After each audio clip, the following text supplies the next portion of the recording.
Bonjour, bienvenue dans ma bibliothèque. Nous sommes à Montréal, Alaska, le 26 mai 2013 et mon nom est Bruno Lalonde. Il y a quelques semaines, j'ai accepté une invitation que m'a faite Patrick Tillard de participer à un colloque dans le cadre du CRIC, le Centre de recherche interuniversitaire sur la littérature et la culture québécoise, et dont le thème est Voix dissidentes, voix divergentes dans la littérature québécoise contemporaine, où il y sera question d'André Baudet, Yvon Boucher, Jean-Pierre Issenut et Jean Leduc. Y participeront Gilles Dupuis, Jean-Marc Desjans, Robert Lévesque, Frédéric Rondeau, Patrick Tillard et moi-même, votre humble serviteur, qui vous entretiendra d'Yvon Boucher. Yvon Boucher, avec qui nous avons fondé la revue littéraire, la compagnie numéro, avec l'ami Georges Raby. Alors, cette communication m'a occasionné pas mal de stress. Parce que, ici, en un seul mot, il s'agit d'écrire, lire. Alors, je dois écrire, et comme le dit si bien Yvon Boucher, l'écriture, c'est la solitude. Mais ici, écrire un texte qui sera lu en public et par moi, eh bien là, écrire, c'est la multitude. Je sentais déjà quelques paires de yeux sur ma page. Mais je ne m'attendais pas à ce que les yeux d'Yvon Boucher me scrutent. Car notre ami Yvon Boucher a fait parvenir au CRILC un collage de son cru qui nous est adressé ainsi pour votre gouverne.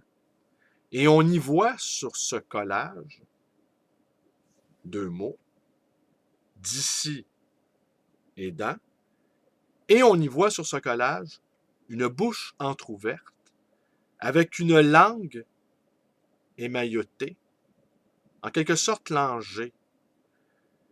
Est-ce un message d'encouragement ou encore une sorte de menace larvée? Nous ne savons pas trop comment interpréter ceci. Mais quand on connaît le caractère à la fois humoristique, irascible, délinquant et déliquescent d'Yvon Boucher, on peut s'attendre à tout. Alors donc, ce colloque, ou peut-être, nous verrons une apparition surprise d'Yvon Boucher, se tiendra donc le jeudi 30 mai, à partir de 10 heures, à l'Université de Montréal, au 3150 rue Jean-Briand, 8e étage, local C 81-41. Je ne suis pas sortable. Je ne me sens vivre qu'à partir de l'instant où je sens mon inexistence. J'ai besoin de croire à celle-ci pour continuer. Jacques Rigaud.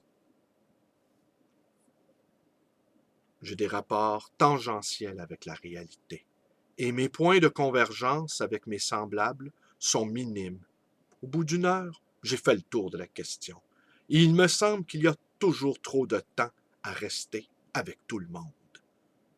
La lenteur me tue, la médiocrité m'achève, les lieux communs me gazent. Toutefois, j'éviterai d'en faire état de façon trop ostentatoire. Il existe des manuels de survie en société qui sont adéquats. Au fond, je suis comme Toulouse-Lautrec qui déclarait qu'il n'était à l'aise et chez lui que dans les bordels. Vos files d'attente dans les caisses populaires, vos patiences endormies à l'endroit des bureaucraties ministérielles, vos soupers à la chandelle si prévisibles pour la Saint-Valentin, vos réas, vos REER et vos derrières coincés dans la panique du futur qui justifie un présent mesquin, bout de chandelle, économie, steak haché, macaroni, Providence, Provigo, Dépanneur, l'Auto-Québec, me font vomir. Je ne suis pas sortable, de jour comme de nuit, et on ne m'accompagne qu'avec des déliquescences et des renoncements qui ne conviennent pas à la multitude. Mon lecteur idéal est déjà mort, et je considère qu'aucune lectrice ne s'aventurera dans mes marécages n'y trouvant pas sa moulée de romantisme quétaine. Si vous m'invitez, méfiez-vous. Je serai le scribe de vos manques et de vos frilosités à vivre jusqu'au bout. Vous serez fasciné l'espace d'un regard par mes abîmes et vous vous éloignerez salutairement de mes carbonisations. Ce soir, il est allé trop loin. On ne l'a jamais vu comme ça. C'est bien beau de butcher le monde, une fois de temps en temps, à condition de ne pas dépasser la limite. Je vous l'avais dit, je ne suis pas sortable. N'insistez pas, je vais finir par vous insulter ou par me lâcher sur vos tapis. Eh bien voilà. Est-ce que Yvon Boucher va maintenant sortir de sa tanière? Lui qui n'est pas sortable, va-t-il apparaître inopinément à ce colloque? Comment tout cela va-t-il se terminer? Est-ce que les gardiens de sécurité vont s'en emparer? Est-ce que moi-même je vais sortir escorté manu militari par les forces policières? Est-ce que Marc Parent lui-même va procéder à mon arrestation? Est-ce que le sang va couler dans ce local? Est-ce que tout cela va se terminer dans une foire d'empoigne ou encore dans une vaste rigolade? Est-ce que nous allons nous étreindre, Boucher et moi, comme le père et le fils retrouvés? Le fils qu'il n'a pas eu, le père que je n'ai pas eu. Est-ce que les autres participants devront nous séparer tant nos effusions seront obscènes aux yeux du plus grand nombre?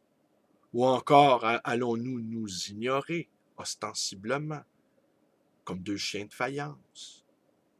Que va-t-il se passer?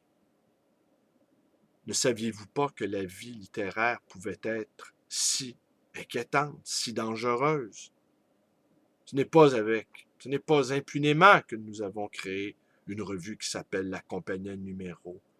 Plein de mauvaises vibrations entourent chacun de nos numéros, sauf le dernier, qui fut plutôt gentil, et par là même un peu décevant.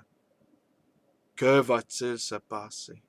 Alors je vous invite à assister peut-être à ce combat de chiens féroces, Yvon Boucher et moi, ou encore à vous amuser, ou encore à un autre énième colloque où tout le monde bâille d'ennui. Je ne sais trop. Mais tout à coup, le niveau de stress a considérablement augmenté chez moi. Alors j'ai bien hâte que cette épreuve soit derrière moi. J'ai bien hâte que cela soit terminé. En attendant, je vous invite à vous abonner à ma chaîne. Vous voyez comment je ne perds pas le nord, même si le nord sévit. Je vous invite à aller joindre ma page Facebook, une page d'agité. Je vous invite aussi à me téléphoner dans le 514-736-0999. Vous pouvez également me rendre visite à cette librairie d'occasion et d'ancien, le livre Voyageur dans le quartier Côte-des-Neiges à Montréal. Et je vous invite également ce 30 mai à venir assister peut-être à ce combat de littérature extrême où nous allons nous affronter, Yvon Boucher et moi, dans une joute verbale qui ne laissera personne indifférent. Merci et bonne journée à tous.